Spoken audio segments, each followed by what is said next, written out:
आज 9 जानेवारी 2021 ची मुरली आपण ऐकत आहोत. मुरलीचे सार आहे, गोड मुलांनो, बेहदच्या पित्याची आठवण करणे ही गुप्त गोष्ट आहे.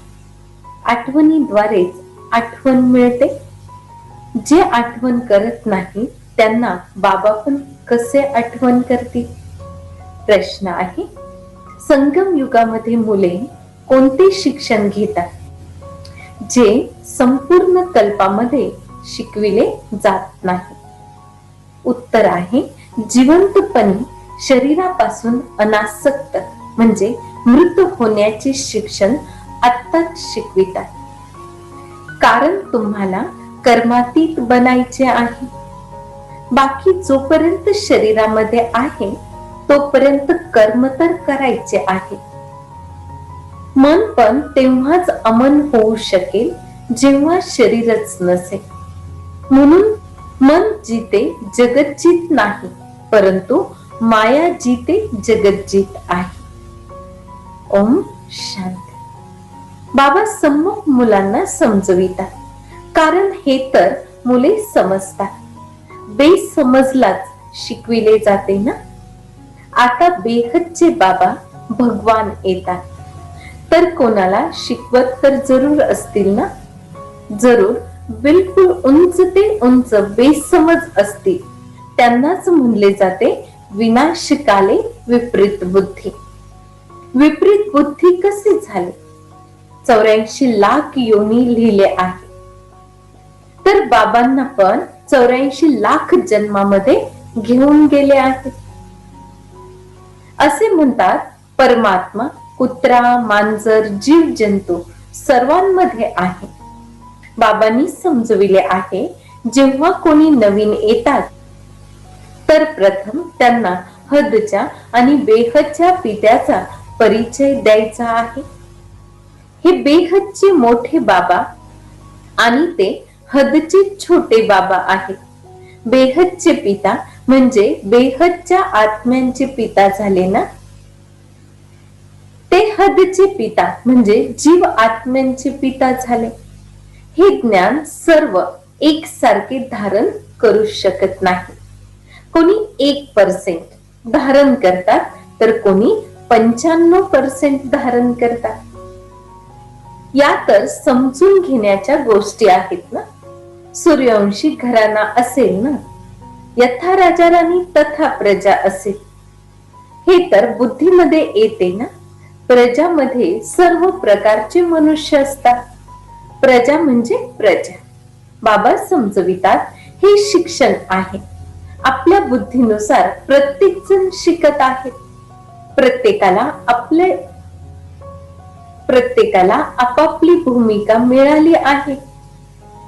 ज्यांनी कल्पापूर्वी जितके राजयोगाचे शिक्षण धारण केले असेल तेवढे आत्मा पण धारण करते. हे शिक्षण कधीच लपून राहू शकत नाही. शिक्षणानुसारच पद मिळते.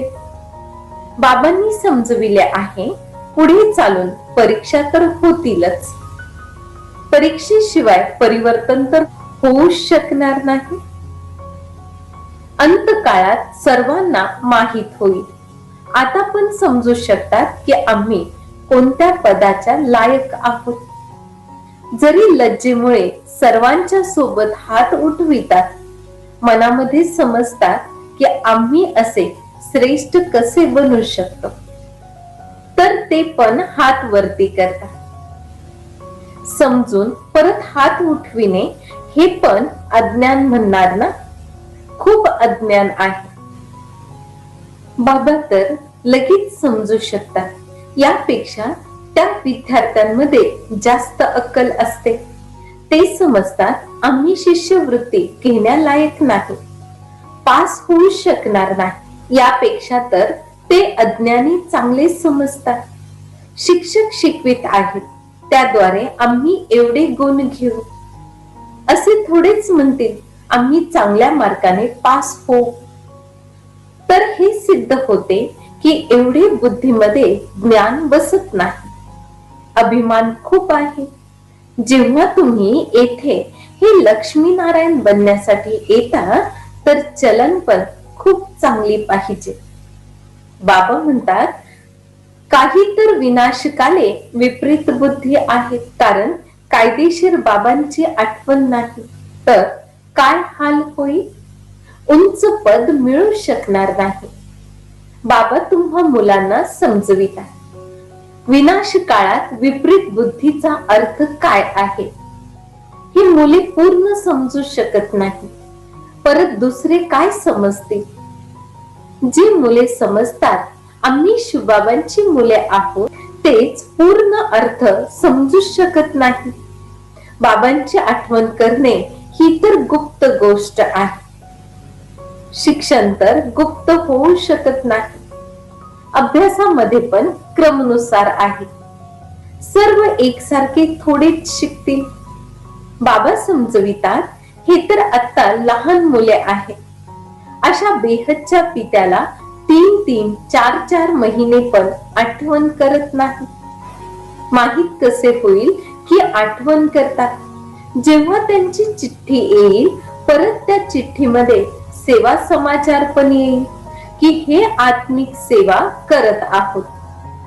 पुरावा तर पाहिजे ना. असे तर देह अभिमानी असतात, ते कधीच आठवण करत नाही, न सेवेचा पुरावा देतात. काही जण तर समाचार देतात, बाबा अमके अमके आले, त्यांना असे समजविले, तर बाबा समजतात मुलगा जिवंत आहे, सेवा समाचार ठीक देत आहे. काही जण तर 3-4 महिने पत्र पण लिहित नाही, कोणताच समाचार देत नाही, तर बाबा समजतात मृत झाला की आजारी आहे. आजारी मनुष्य लिहू शकत नाही. हे पण कोणी लिहितात, आमची तब्येत ठीक नाही म्हणून लिहू शकत नाही. काही तर समाचार पण देत नाही ना, आजारी आहेत. अभिमान खूप आहे ना. परत बाबा पण कोणाची आठवण करते.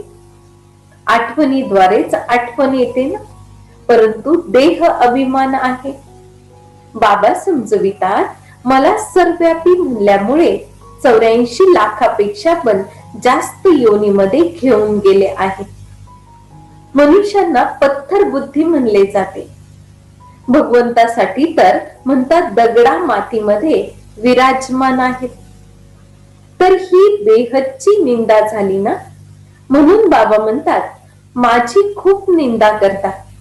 आता तुम्ही क्रमानुसार समजले आहात. भक्ती मार्गामध्ये गायन करतात, तुम्ही याल तर आम्ही आपल्यावरतीच बळी जाऊ, तुम्हाला वारीस बनवू, असे वारीस बनवितात. जे दगडा मातीमध्ये म्हणतात, खूप निंदा करतात. तेव्हा बाबा म्हणतात, यदा यदा ही धर्मस्य ग्लानिर्भवति भारत. आता तुम्ही मुले बाबांना जाणता, तर बाबांची खूप महिमा करता. कोणी महिमा तर काय कधी आठवणीचे 2 अक्षर पण देत नाही. देह अभिमानी बनले आहेत. तुम्ही मुले समजता, आम्हाला बाबा भेटले आहेत, आमचे पिता आम्हाला शिकवत आहेत. भगवान वाच आहे ना. मी तुम्हाला राजयोग शिकवितो. विश्वाची राजाई कशी प्राप्त होते त्यासाठी राजयोग शिकत आहोत. आम्ही विश्वाची बादशाही घेण्यासाठी बेहदच्या पित्याकडून शिकत आहोत. हा नशा राहील तरी पण खूप खुशी होईल. जरी गीतेचा अभ्यास करतात, परंतु जसे साधारण पुस्तकासारखे वाचतात. कृष्ण भगवान वाच राजयोग शिकवितात. बस इतका बुद्धीचा योग किंवा खुशी राहत नाही.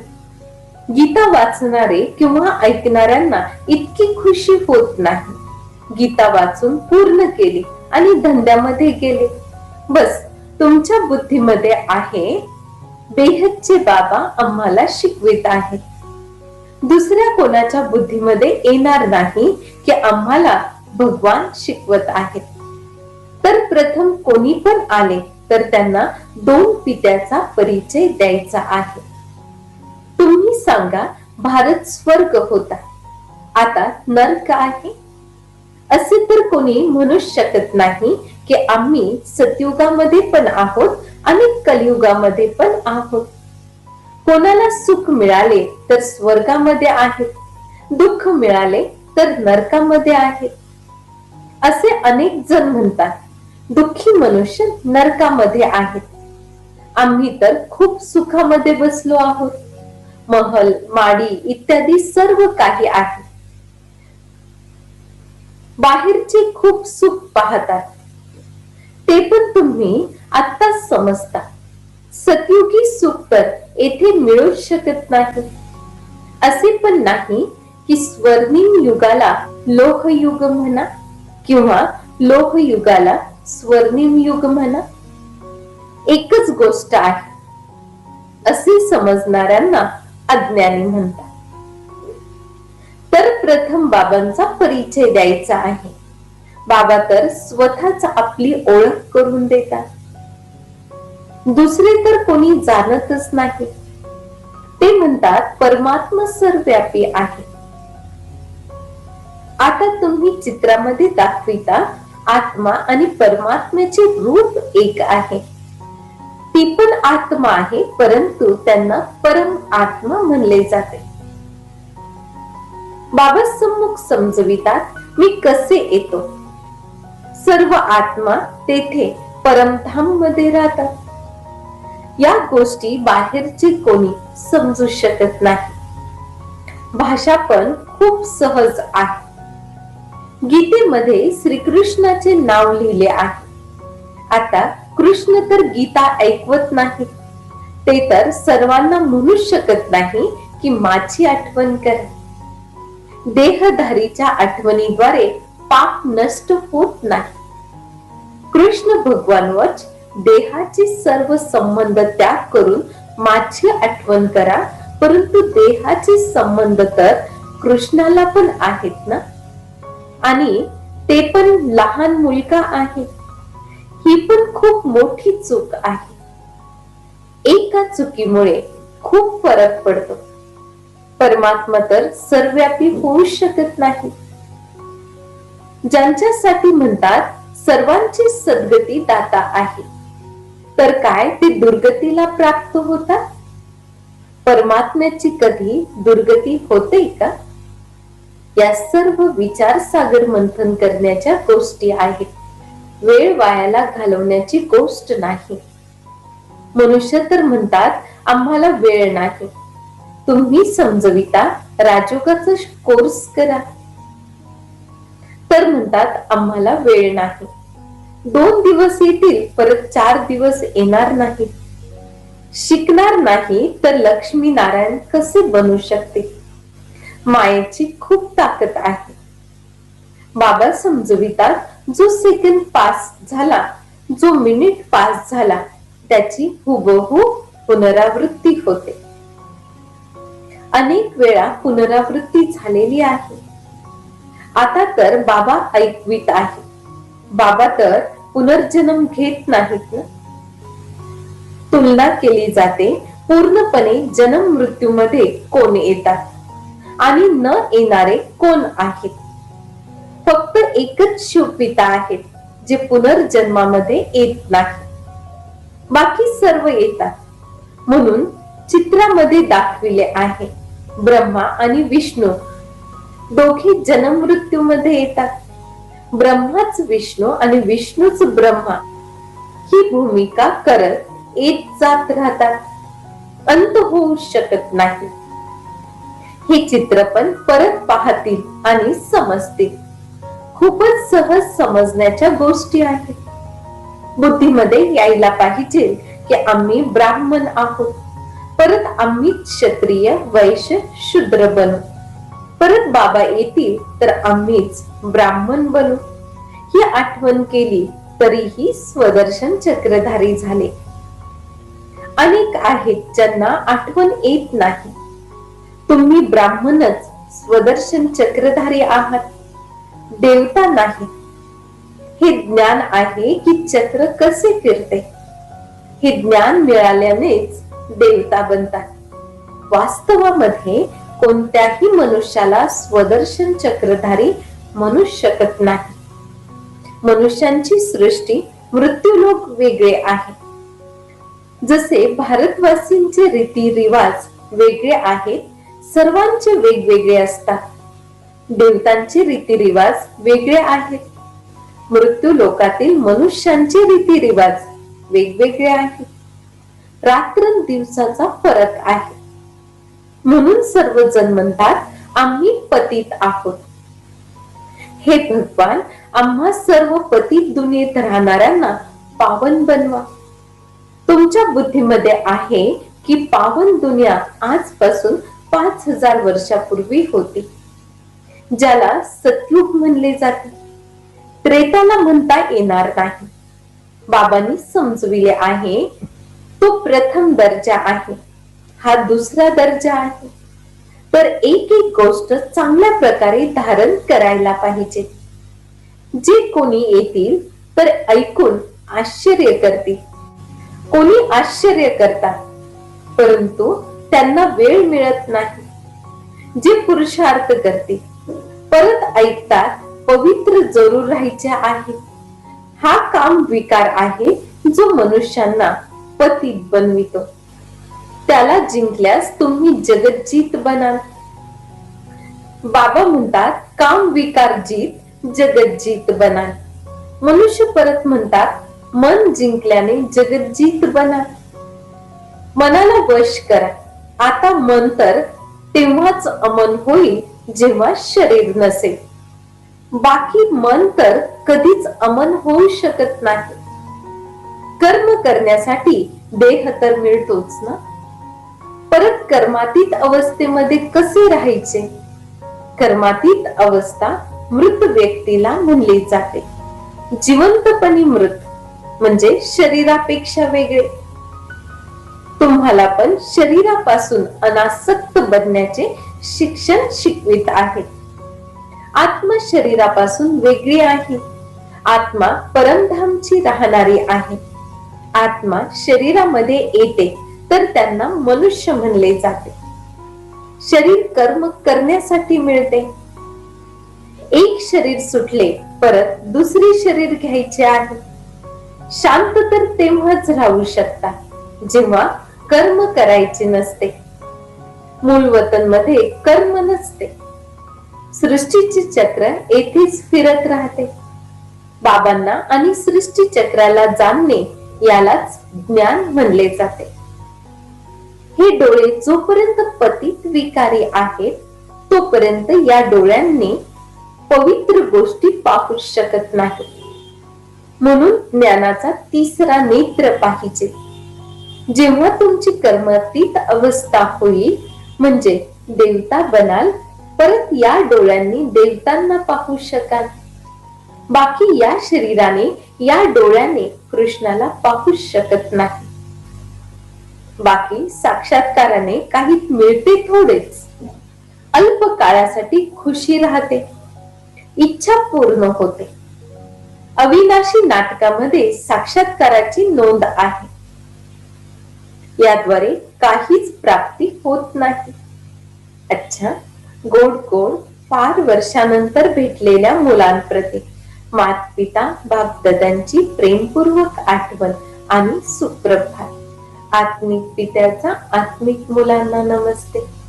आम्हा आत्मिक मुलांचाही मातपिता बापदादांना खूप खूप आठवण आणि नमस्ते नमस्ते. धारणेसाठी मुख्य सारांश आहे. पहिला आहे, शरीरापेक्षा वेगळी आत्मा आहे. जिवंतपणे या शरीरामध्ये राहत जसे मृत आहे या स्थितीच्या अभ्यासाद्वारे कर्मातीत अवस्था बनवायची आहे. दुसरा आहे, सेवेचा पुरावा द्यायचा आहे. देहभानाला सोडून आपला खराखुरा समाचार द्यायचा आहे. चांगल्या मार्गाने पास होण्यासाठी पुरुषार्थ करायचा आहे. आजचे वरदान आहे, सर्व खाते आणि नाते एका बाबांशी ठेवणारे दुहेरी हलके फरिश्ते भव.